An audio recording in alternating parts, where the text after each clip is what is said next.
Hello, everyone. Welcome to today's webinar with myself, Fawad Razaqzada, market analyst with Think Markets. And Victor, my colleague, is also in the room. Hello, Victor. Hello. We will begin very shortly. Before we do, please have a read through the risk warning, and I'm going to help you by going through the first paragraph. These webinars are for general information only and are not intended to provide trading or investment advice or personal recommendations. Any information related to past performance of an investment does not necessarily guarantee future performance. Think Markets shall not be responsible for any loss that you incur, either directly or indirectly arising from any investment based on any information in this webinar. Please remember that the spread betting and trading CFDs carry significant risks and may not be suitable for all investors. So for those of you who have joined us live, hello to you. Thank you so much for joining us. This webinar, as you know, it happens every week on Tuesdays, 11:30 London time. Those of you who are watching a recording of this, make sure to join us live next time because you're missing out on the Q&A session. And if you have any questions during the webinar, you can also ask us. So please consider joining us live next time. It happens at the same time every week. As a general rule of thumb, we cover major FX pairs, gold, and indices, and we talk mostly on technical analysis side of things. But with the help of Victor, we discuss the fundamental analysis as well. Speaking of which, what is the main theme right now, Victor, would you say, for the stock markets or for the wider markets in general? So the main theme, I would say, is dollar strength. And that's not unexpected. Actually, the rate hike bets for the Federal Reserve are increasing. They're brought forward, and this is something that like the market is basically digesting the fact that inflation has gotten so bad that hike from the Fed in interest rates. Yeah, let's have a look. Yeah, is that there is a 2.5% for January. Okay, yeah. So basically that's not a change yet. Let's see when they're expecting a hike. Yeah, there you go. Like the probability is increasing, as you can see. The probability, like you have 20% probability of a rate hike in March, which was totally ruled out by the market as of just a couple of weeks ago. And there is a very complex background to this. Basically, we're seeing Democrats losing positions in the election, the gubernatorial election in Virginia and in New Jersey.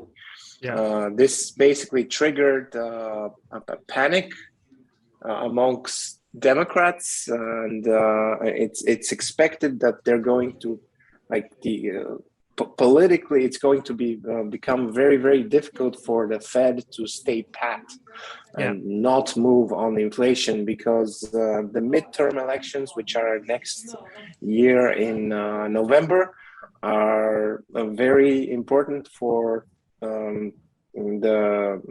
Democrats to hold on to their majority in the House and in the Senate.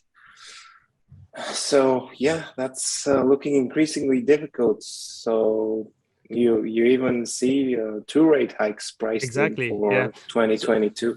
So for those of you who are not familiar with this, it's called the CME Group's Fed Watch tool. Basically, it shows the different months when the Fed's next meetings are, and as you can see, the probability of a rate hike. So the current rate hike interest rate in the US is between 0 to 25%.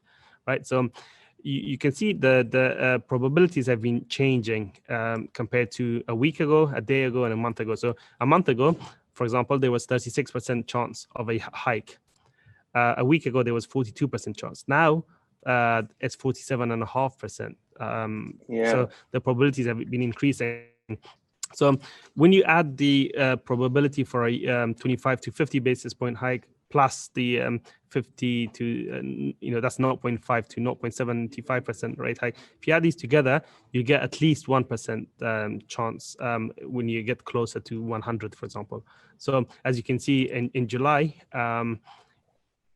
you've got 42 plus 27, so it's increasing. The odds of 2 hikes is increasing, or at least 1 hike is baked in now by July of next year.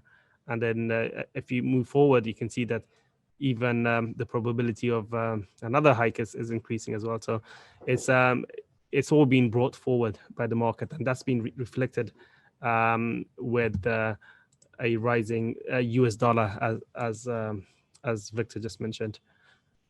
And this is the weekly chart. The theme is beware of inflation. The dollar is rising. Yeah. So counterintuitively for some people, like even for the Bitcoin crowd, which is recently seeing its theory that inflation is going to push Bitcoin to 500,000 or whatever crazy number. That's not how inflation works. Inflation creates pressure on risk assets. So the first assets that suffer are those that are the riskiest. In this case, this means growth stocks and cryptocurrencies. But more on cryptocurrencies later. Let's move through the FX complex and see what's going on here. Yeah. So the previous webinar we had, we were talking about this shaded gray area. We were fully expecting a breakout above that, which we got. And then once that happened, we were thinking that the dollar might come back down to retest this and then bounce from there. Well, it hasn't come back down to retest on I don't think it's going to retest it.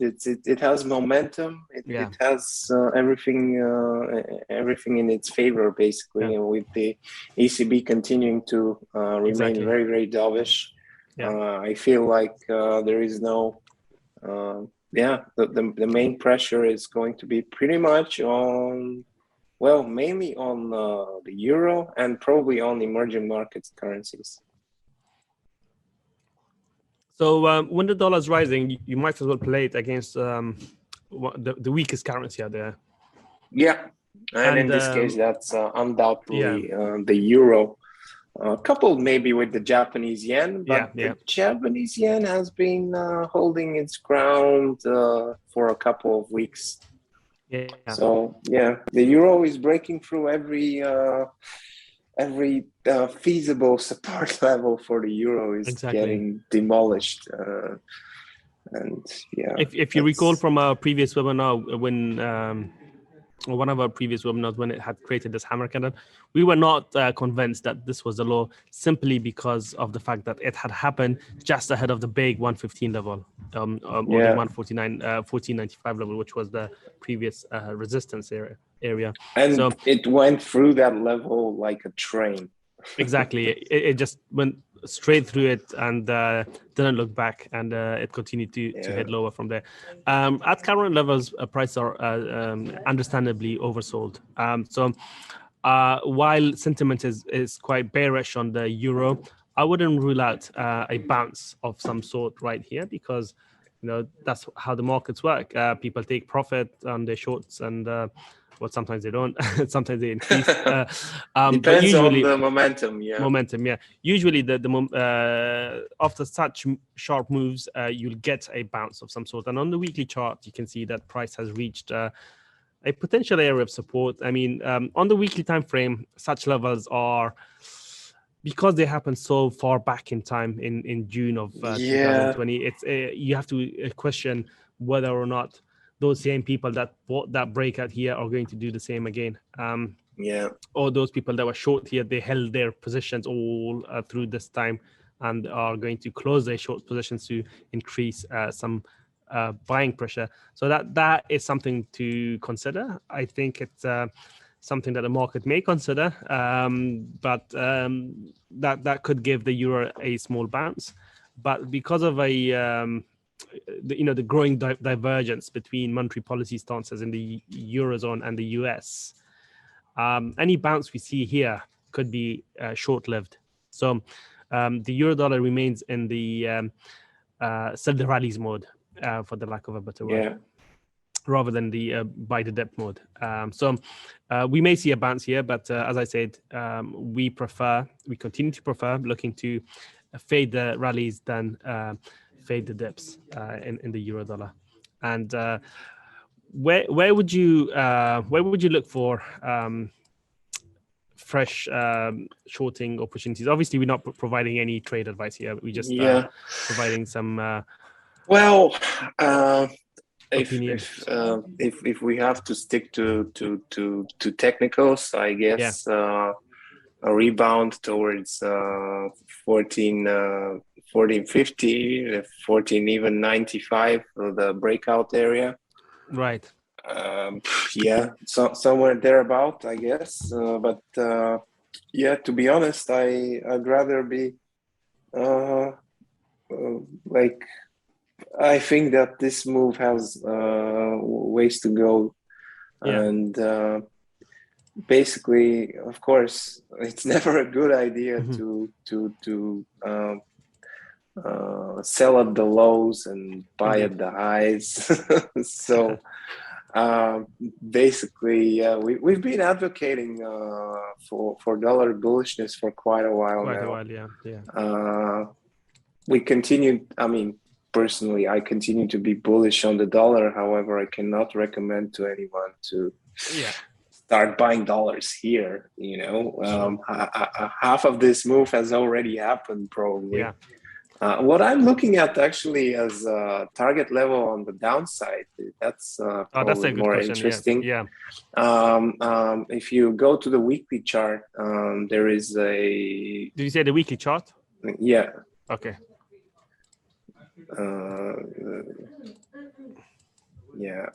If there is a trend line spanning. Oh, sorry. Yeah, the trend line was on the monthly chart actually. So it starts from 2017 and goes to the all-time low.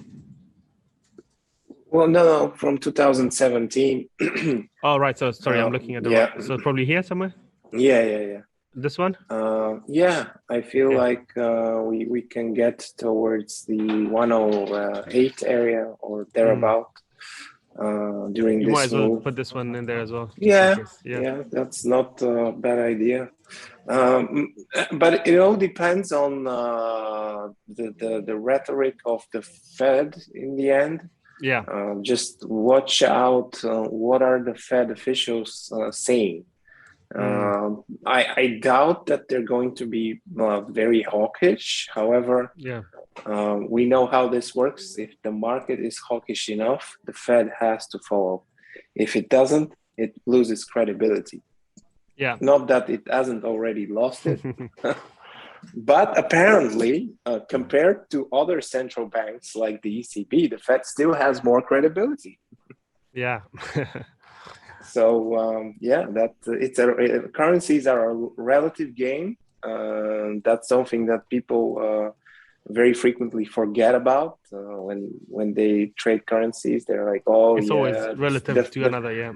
The Fed is so dovish. The dollar is going to collapse. Yeah, collapse, but against what? Yeah. Speaking which currency is the least weakest? That's against the dollar. Well, I think at the moment, this is the pound. Certainly, the pound is holding its ground for now. It managed to eke out a rebound from the lows. This is the weekly time frame, by the way. Yeah, but it's been printing lower lows and lower highs. It's still fallen below that 135. Not out of the woods yet, definitely.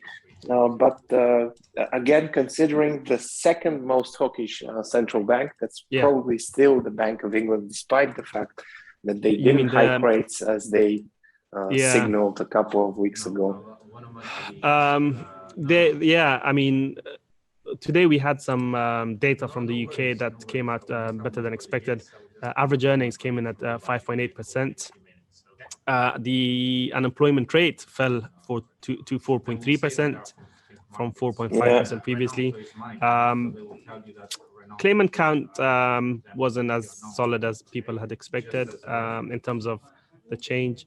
But all told, it was a decent set of numbers. And at the weekend, the Bank of England Governor Marconi, I was going to say Marconi.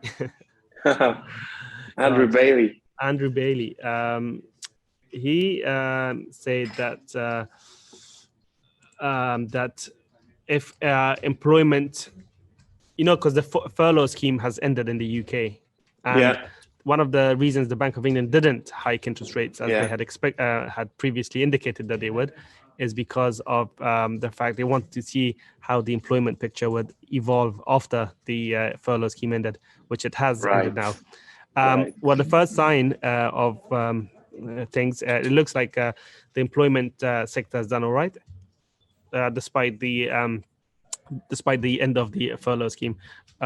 So if we see further improvement in employment in the UK, then this should definitely, we think, pave the way for a rate hike or two in the coming months, which should keep the pound fundamentally supported against some of the weaker currencies, for example, the euro.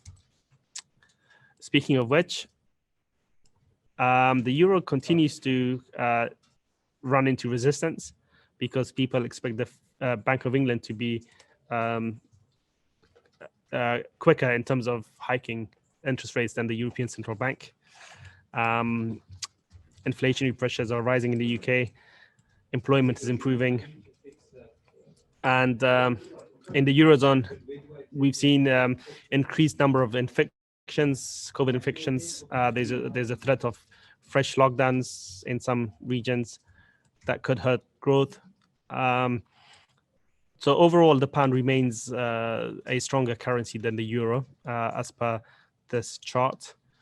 And the latest recovery attempt has come to a halt around the 200-day moving average, which is falling, and we've got a bearish trend line there. So very nice technical area to get short around this area, which the market apparently did, and we sold off from there. Where do you see prices struggle at if we get another bounce, Victor? I If reckon we get another bounce, I would say that 85.50 is the level to watch. 85.20 as well. 85, yeah. I don't think it's gonna happen. To be honest, I feel like we're going to test the downside once again, which is at 84 or thereabout, if I'm not mistaken.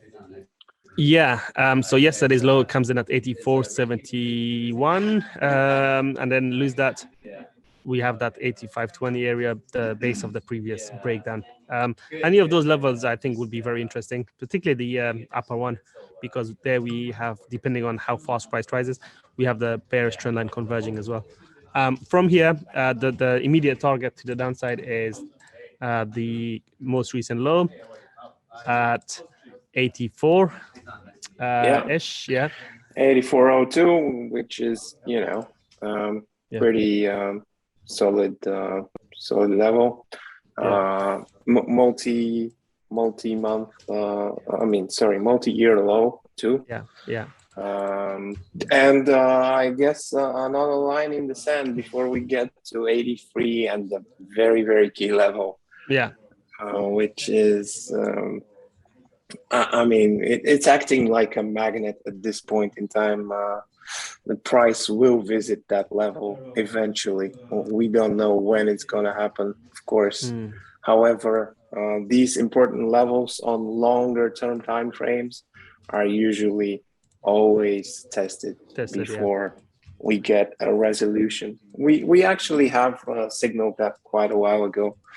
And the market hasn't. Well, the market is shaking out shorts at the lows. It happened already 1, 2, 3, 4. Multiple times. Many times. Three times. I think this was the key reversal sign right here when price rallied against this high that was made in 2019.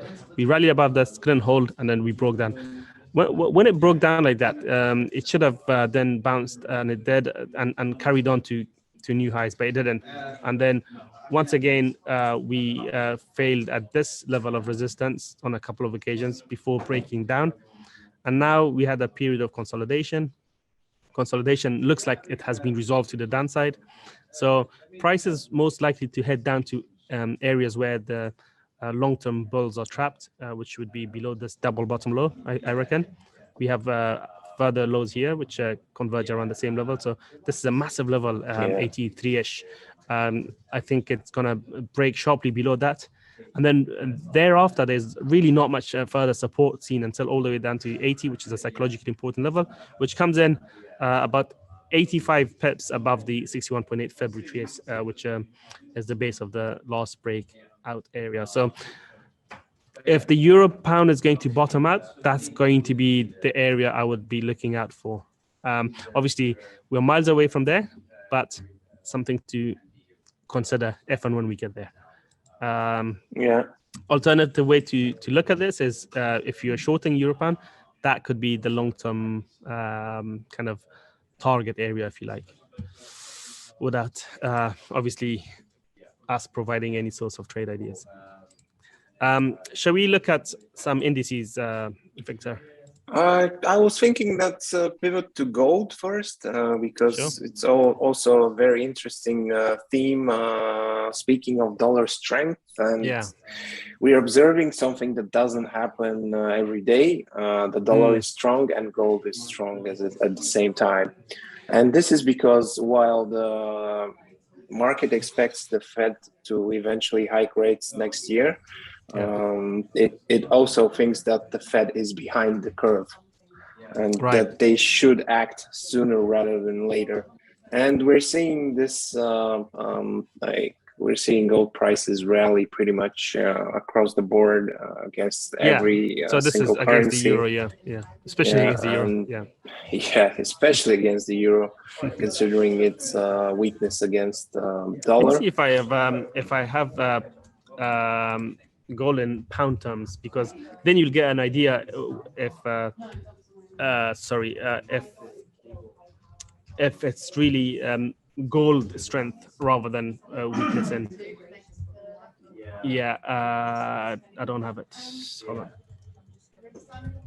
Oh yeah.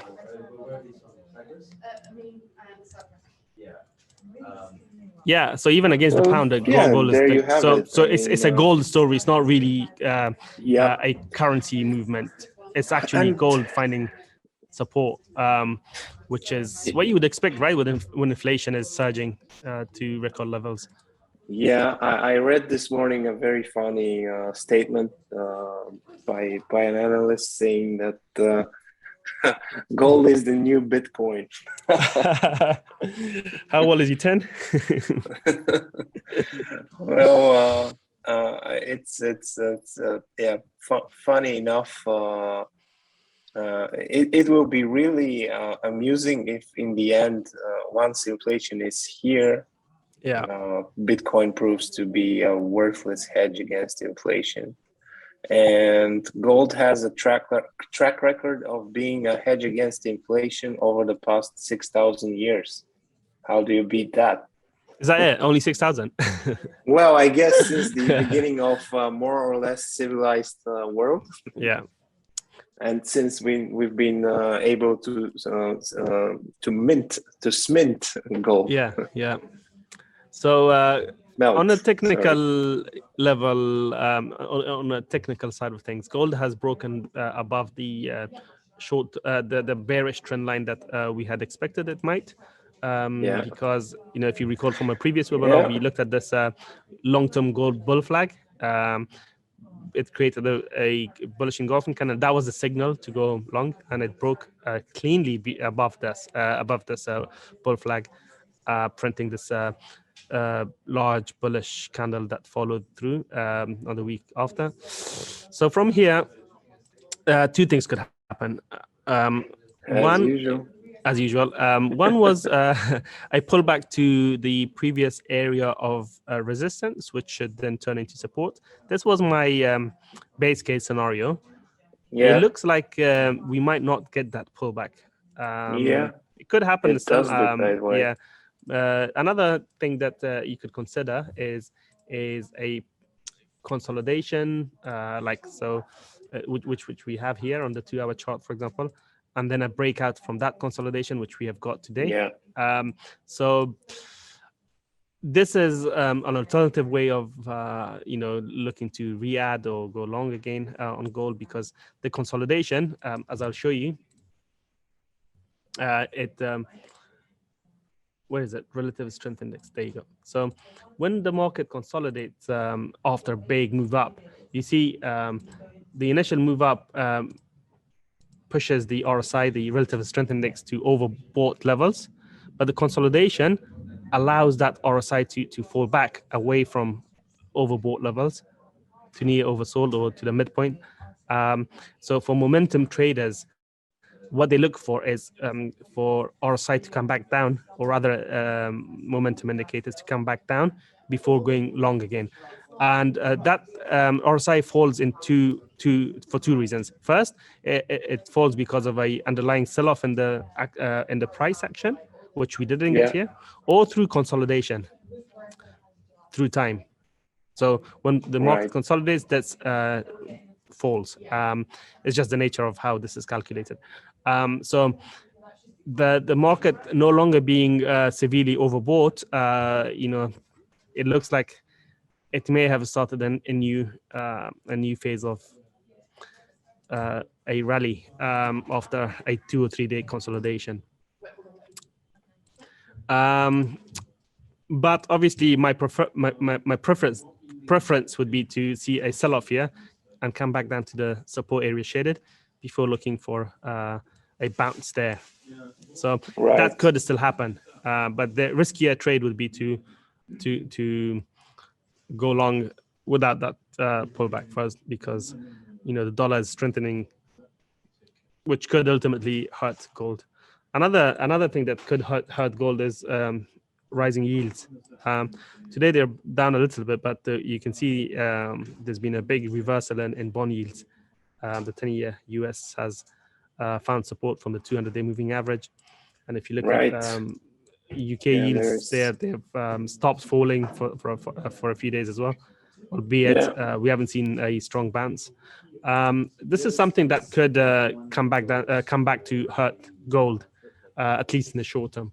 So that's why I prefer to wait for a pullback to this area of support, which may mean that I might miss out on the trade, but sometimes it happens. Yeah.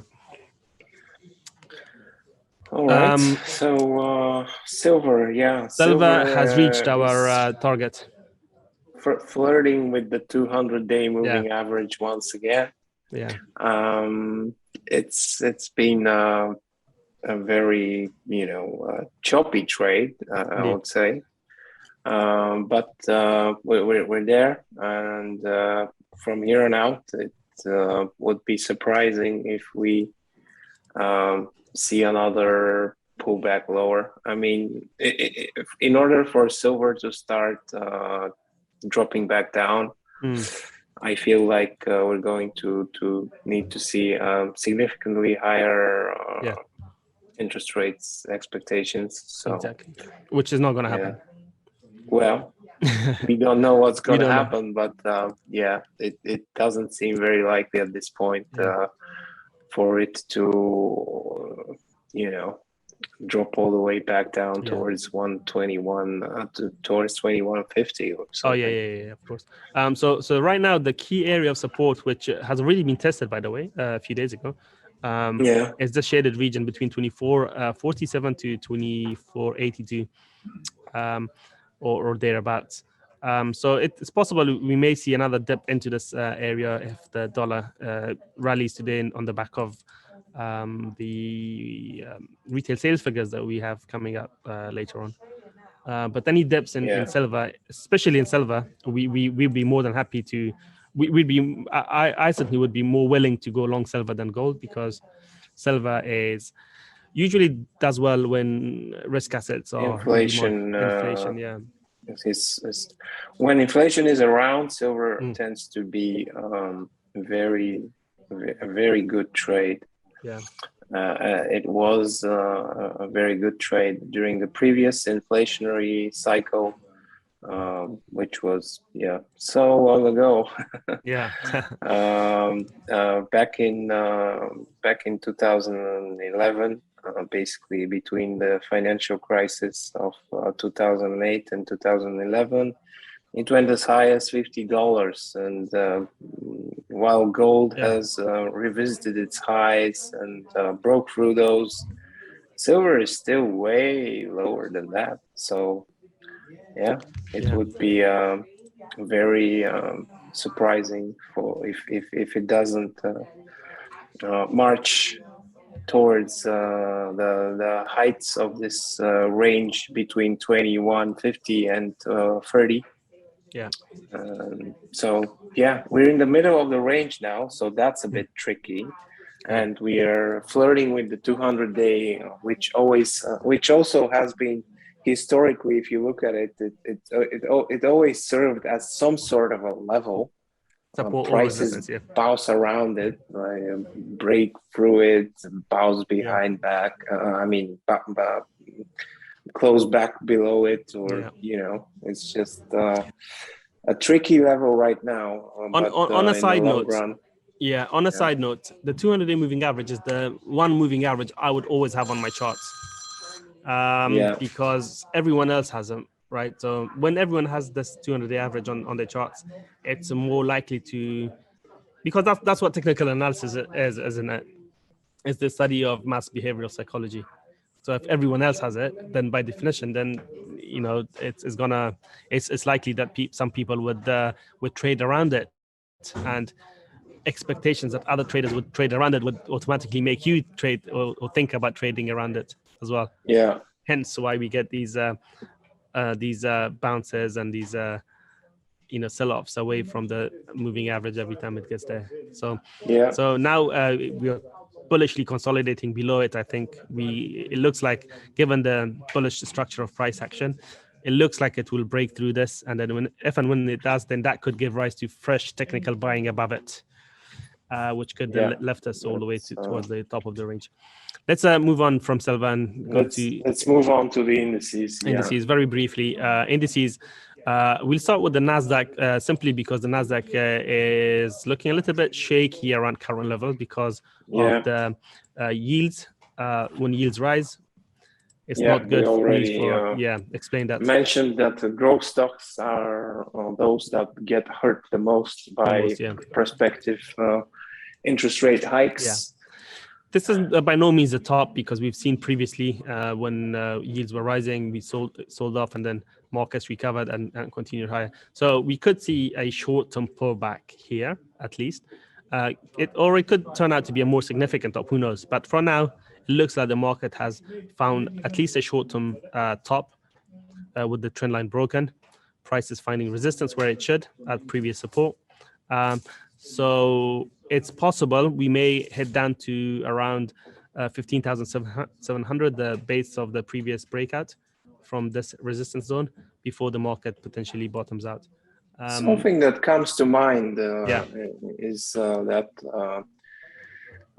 there is some seasonality in the stock market, which is actually favoring the upside at this point in time. Right. I'm curious to see whether we're going to see a repeat of 2018, if I'm not mistaken, when December was quite a bad month for the stock market.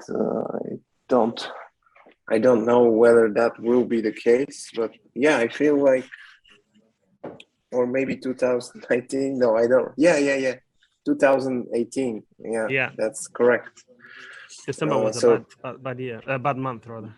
That's an outlier. Like it wasn't December, only December. It was started all the way in September, October. It started in October and it never stopped. And at that point in time, if you remember, that was precisely the time when the Fed was hiking rates, and Trump was tweeting at the Fed saying, "Stop hiking rates. We need lower rates." I remember that. Yeah, so that's another thing to take into account. I mean, seasonality aside, rising yields is not necessarily a bad thing for all sorts of stocks. So if you are bullish on the markets, maybe you'd consider financials and banks. So indices that contain such underlying stocks, for example, the FTSE 100. You got Barclays, HSBC, I think a few other banks as well in the FTSE. These sort of indices tend to do well when yields are rising, and here's the proof of it. The FTSE is higher rates are great for banks. Oh my God, they love it. Yeah, because if think about it, banks make money by charging higher interest rates. So when underlying interest rates rise, they raise their interest on deposits and whatnot, and on mortgages and everything else. So that's that. The FTSE looks bullish ever since it broke out from this 6-month consolidation area to the upside. Still looks bullish, and there is no sign of it abating. Yeah, so we maintain a bullish view on the FTSE 100. If you want to be bullish on the stock market, the UK is the place. UK 100, yeah. And the DAX as well, because the European Central Bank is among the most dovish of central banks out there. And I wouldn't that's definitely impacting the DAX. The DAX. The DAX 40 now, isn't it? It's no longer the DAX 30. It sounds weird. Yeah. The DAX is finding additional support from a breakdown in the euro-dollar exchange rate. So when the euro is falling, it's stimulating German exports. So, that's the word. So this shaded blue area is now going to be key support on any pullback.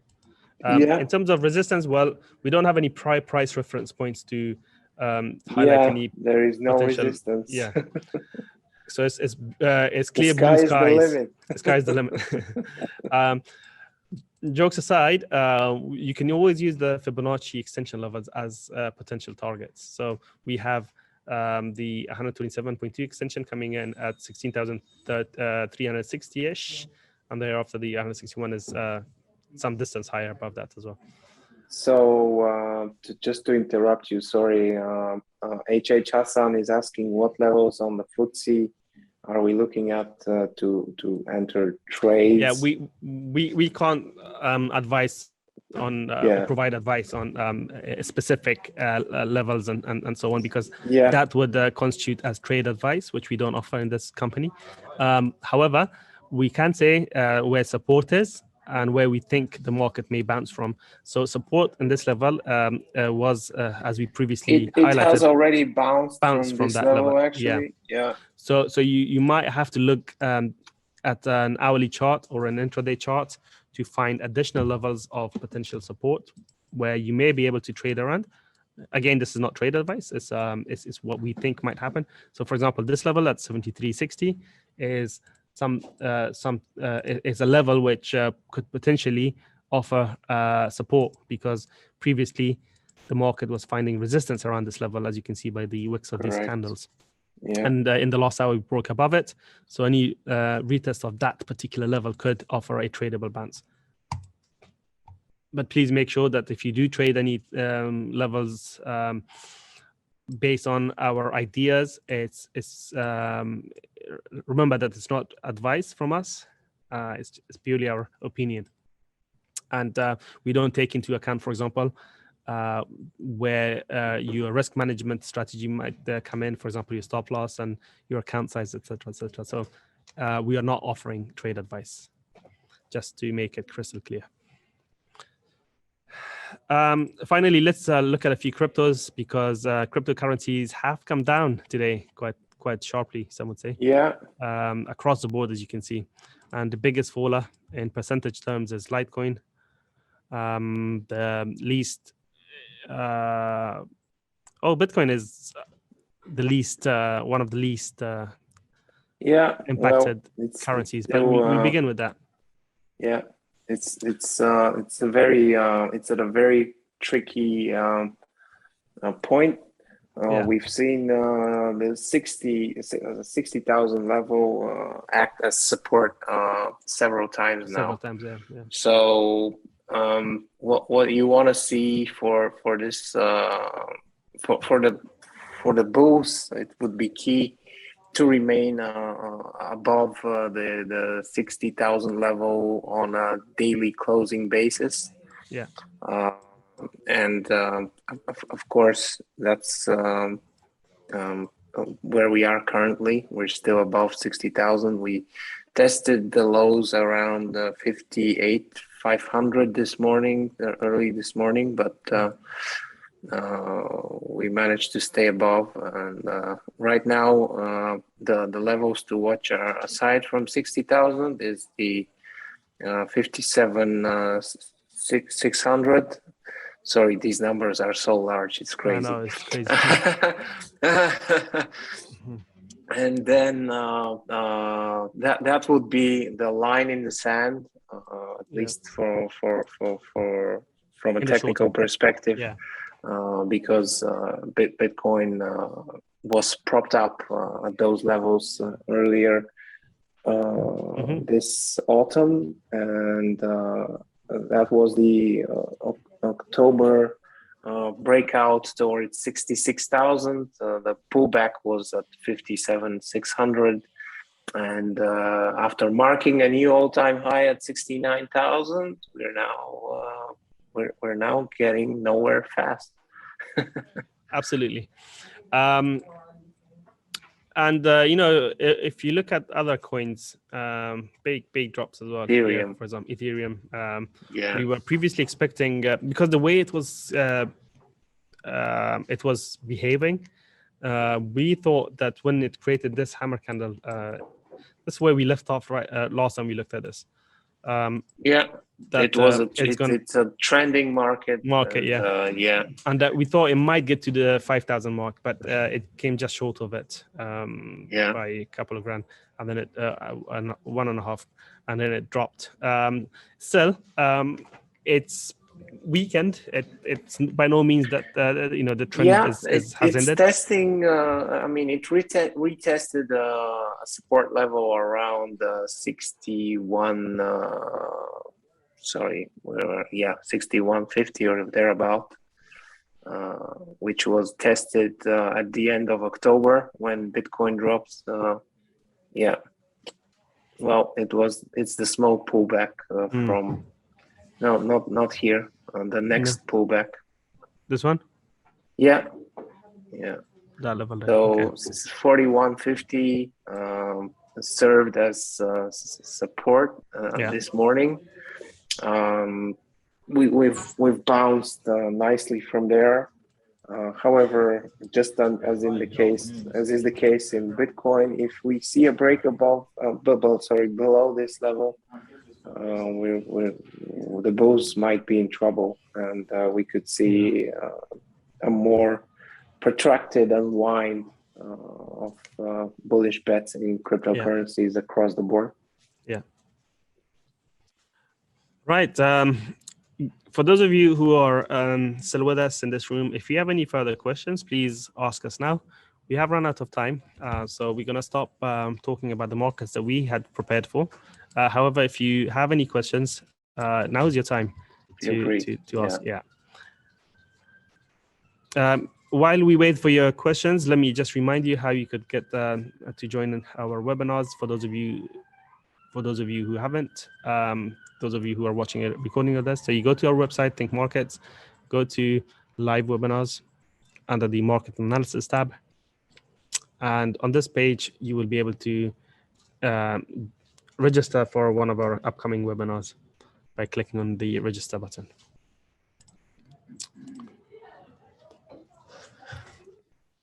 Right, it looks like we are not getting any further questions, so thank you so much for joining us. I hope to see you guys next Tuesday at the same time. So please make sure to join us then.